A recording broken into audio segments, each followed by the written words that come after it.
안녕하세요. 투자와 재테크에 관심 많은 여러분, 오늘 1억 목표가 흔들릴 때 어떻게 숫자로 다시 마음을 잡을 수 있을지 함께 이야기 나눠볼까 합니다. 아마 많은 분들이 1억이라는 목표를 세워두고 열심히 달려가고 계실 텐데요. 그 과정이 순탄하지만은 않죠? 때로는 좌절감에 빠지기도 하고 목표 자체가 흔들리기도 합니다. 하지만 이럴 때일수록 숫자에 집중하고 객관적인 시각을 유지하는 것이 정말 중요해요. 저도 그런 경험 많았거든요. 주변을 돌아보면 나만 힘든가? 싶을 때도 있는데 사실 모두가 비슷한 과정을 겪고 있다는 걸 아셨으면 좋겠습니다. 자, 그럼 1억 목표를 향한 여정에서 우리를 흔들리게 하는 요소들은 무엇이고 어떻게 극복해야 할지 구체적으로 알아볼까요? 먼저 우리를 가장 힘들게 하는 건 아마도 투자 실패일 거예요. 주식이나 코인에 투자했다가 예상치 못한 손실을 입으면 정말 하늘이 무너지는 것 같은 기분이 들 때가 있습니다. 깡통 계좌라는 말처럼 한순간에 모든 것을 잃어버리는 경험을 하기도 하죠. 이런 실패는 단순히 돈을 잃는 것 이상의 상처를 남깁니다. 자존감이 바닥을 치고 내가 이걸 왜 시작했을까 하는 후회감에 휩싸이기도 해요. 하지만 여기서 중요한 건 감정적인 대응을 멈추고 객관적으로 손실을 분석해야 한다는 겁니다. 빨리 만회해야겠다는 조급함 때문에 더 큰 리스크를 감수하다가 더 큰 실패로 이어지는 경우가 허다하거든요. 우리는 실패를 통해 배우고 성장하는 계기로 삼아야 합니다. 과거의 잘못을 반복하지 않기 위해 무엇을 개선해야 할지 냉정하게 돌아보고 앞으로의 투자 방향을 새롭게 설정하는 노력이 필요합니다. 시장 상황에 흔들리지 않는 단단한 태도를 갖는 것, 이게 바로 첫 번째 스텝입니다. 다음으로 1억 모으기라는 목표 자체가 주는 엄청난 압박감도 무시할 수 없습니다. 특히 월급이 많지 않은 상황에서는 내가 과연 1억을 모을 수 있을까? 하는 의구심이 들 때가 많아요. 목표 금액이 크면 클수록 막막함도 커지기 마련이죠. 이럴 때는 혼자서 끙끙 앓기보다는 돈을 모으는 사람들 옆으로 가서 동기부여를 받는 것이 큰 도움이 됩니다. 재테크 커뮤니티 활동이나 스터디 모임에 참여해서 다른 사람들의 성공 사례를 듣고 자신만의 돈 관리 비법을 공유하며 서로 격려하는 거죠. 때로는 작은 성공 경험들이 모여 큰 자신감을 만들어주기도 합니다. 티끌 모아 태산이라는 말처럼 꾸준히 실천하는 것이 무엇보다 중요해요. 그리고 1억을 모으는데 성공했다면 그 다음은 내 집 마련 계획을 세우거나 전략적인 자산 배분을 시작하는 등 한 단계 더 나아갈 수 있습니다. 1억을 모으는데 성공하면 그 이후 자산 증식 속도는 훨씬 더 빨라질 수 있다는 사실을 기억하세요. 1억은 단순한 숫자가 아니라 자산 증식의 강력한 씨앗이 될 수 있습니다. 우리의 마음가짐과 태도 역시 1억 목표 달성에 결정적인 영향을 미칩니다. 투자 목표가 흔들릴 때는 긍정적인 태도를 유지하고 좌절을 성장의 기회로 삼는 것이 중요해요. 혹독한 겨울을 겪어야 더욱 단단해지는 나무처럼 어려움에 직면했을 때 왜 하필 나야? 라고 불평하기보다는 나라고 예외일 순 없겠지 라는 담대한 태도를 갖는 게 필요합니다. 덴마크의 철학자 키르케고르는 이런 말을 남겼습니다. 모든 일에 실패했을 때 다시 시작하는 것이 승리이다. 우리는 이 말을 항상 마음속에 새겨야 합니다. 실패는 끝이 아니라 새로운 시작을 위한 중요한 과정일 뿐입니다. 중요한 건 포기하지 않고 다시 일어서는 꺾이지 않는 마음입니다. 투자할 때는 감정적인 결정을 피해야 한다는 것 다들 알고 계시죠? 그럼에도 불구하고 시장이 요동칠 때 감정에 휩쓸리기 쉽습니다. 하지만 장기적인 관점에서 시장의 회복 가능성을 믿고 흔들리지 않는 전략을 고수하는 것이 중요해요. 그러기 위해서는 투자 포트폴리오를 다양화해서 위험을 분산시키는 것이 필수적입니다. 계란을 한 바구니에 담지 말라는 격언처럼 여러 자산의 분산. 투자하면 예상치 못한 시장 변동에도 덜 휘둘릴 수 있습니다. 또한 전문가의 조언을 적극적으로 활용해서 투자 실수를 줄이는 것도 좋은 방법입니다. 세무, 부동산 등 다양한 분야의 전문가와 협업하여 해법을 찾는다면 훨씬 더 안정적이고 현명한 투자를 할 수 있을 거예요. 단기 수익에 치중하기보다는 소중한 자산을 지키는 것을 우선으로 고려해야 합니다.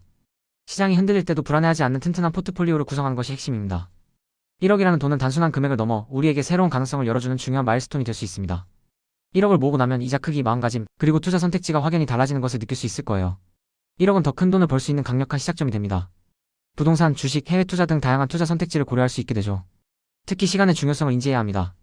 30세에 1억을 모으는 것과 50세에 1억을 모으는 것은 결과에 큰 차이를 가져옵니다. 젊을 때부터 투자를 시작하고 1억 목표를 향해 나아간다면 복리의 마법을 경험하며 훨씬 더 빠른 속도로 자산을 증식시킬 수 있습니다. 1억을 예적금에만 넣어두기보다는 ETF 투자나 부동산 담보대출, 투자 등을 활용해서 안정적이면서도 효율적으로 목돈을 굴리는 방법을 찾아보는 것도 좋은 전략입니다. 요즘은 AI, 인도, 일본 주식 등 다양한 포트폴리오를 구성할 수 있는 기회도 많으니 나에게 맞는 투자처를 꾸준히 찾아보는 노력이 필요합니다. 때로는 가정의 경제적 어려움이나 예상치 못한 상황으로 인해 학업이나 생활비 지원이 어려워질 때도 있습니다. 이런 상황에서 1억 목표가 더 멀게 느껴지고 모든 것을 포기하고 싶다는 생각이 들 수도 있어요. 하지만 이런 어려움 속에서도 포기하지 않고 스스로 학비와 생활비를 벌면서 학업에 매진하여 목표를 이룬 사람들의 사례를 보면 큰 용기를 얻을 수 있습니다. 위기는 곧 기회라는 말처럼 어려운 상황이 우리를 더 강하게 만들고 목표를 향한 열정을 더욱 불태우게 할 수도 있습니다. 중요한 것은 끝까지 살아남는 것입니다.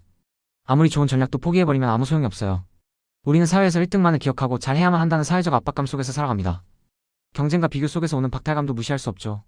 하지만 중요한 건 다른 사람과의 비교가 아니라 어제의 나보다 더 나은 오늘의 나를 만드는 겁니다. 내 목표에 집중하고 나만의 속도로 꾸준히 나아가는 것이 중요해요. 자, 그럼 1억 목표가 흔들릴 때 숫자로 다시 마음을 잡기 위한 구체적인 방법들을 다시 한번 정리해볼까요? 첫째, 투자 실패를 겪더라도 감정적이 아닌 객관적인 분석을 통해 무엇을 개선해야 할지 숫자로 파악하세요. 손실률, 수익률, 투자 기간 등 명확한 숫자를 통해 현재 상황을 인지하고 다음 스텝을 계획하는 겁니다. 둘째, 1억 모으기라는 큰 목표를 월별, 연간 단위의 작은 숫자로 쪼개서 관리하세요. 예를 들어 월 50만원 저축, 연간 600만원. 투자와 같이 구체적인 숫자를 설정하고 이를 달성하는 과정을 기록하는 거죠. 작은 성공들이 쌓여 큰 목표를 이루는 원동력이 됩니다. 셋째, 분산 투자를 통해 포트폴리오를 숫자로 관리하세요. 주식 몇 프로, 채권 몇 프로, 부동산 몇 프로 등 자산 배분 비율을 정하고 주기적으로 리밸런싱한 겁니다. 특정 자산의 변동성이 커져도 다른 자산이 받쳐주어 전체적인 손실을 줄일 수 있습니다. 넷째, 시간의 숫자를 활용하세요. 1억을 언제까지 모을 것인지 명확한 기한을 정하고 그 기한까지 남은 개월 수, 일수를 숫자로 계산해서 목표 달성을 위한 압박감과 동기부여를 동시에 얻는 겁니다. 복리의 마법은 긴 시간 동안 꾸준히 투자할 때 가장 큰 효과를 발휘한다는 것을 기억해야 합니다. 이 모든 과정을 통해 우리는 단단한 갓바를 갖게 될 것입니다. 처음에는 몇십만 원의 변동에도 머리가 띵했지만 어느 순간 몇천만 원의 오르내림에도 무덤덤해지고 결국 수억 단위의 변동에도 평정심을 유지하게 되는 거죠. 이게 바로 우리의 그릇이 커지는 과정이고 진정한 투자자로 성장하는 길입니다. 우리는 시간이라는 강력한 무기를 가지고 있습니다. 거대 자본이 할 수 없는 장기 투자를 통해 복리의 힘을 온전히 누릴 수 있습니다.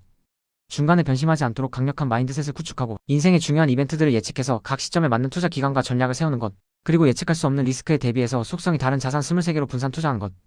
이것이 바로 성공적인 1억 목표 달성을 위한 핵심 전략입니다. 결국 1억 목표가 흔들릴 때 우리를 다시 잡아주는 것은 막연한 희망이 아니라 명확한 숫자와 그 숫자를 기반으로 한 계획 그리고 꾸준한 실천입니다. 여러분, 지금 당장 여러분의 1억 목표를 위한 숫자를 다시 한번 점검해보세요. 그리고 그 숫자를 향해 오늘 하루도 묵묵히 나아가세요. 여러분의 성공적인 투자를 응원합니다. 감사합니다.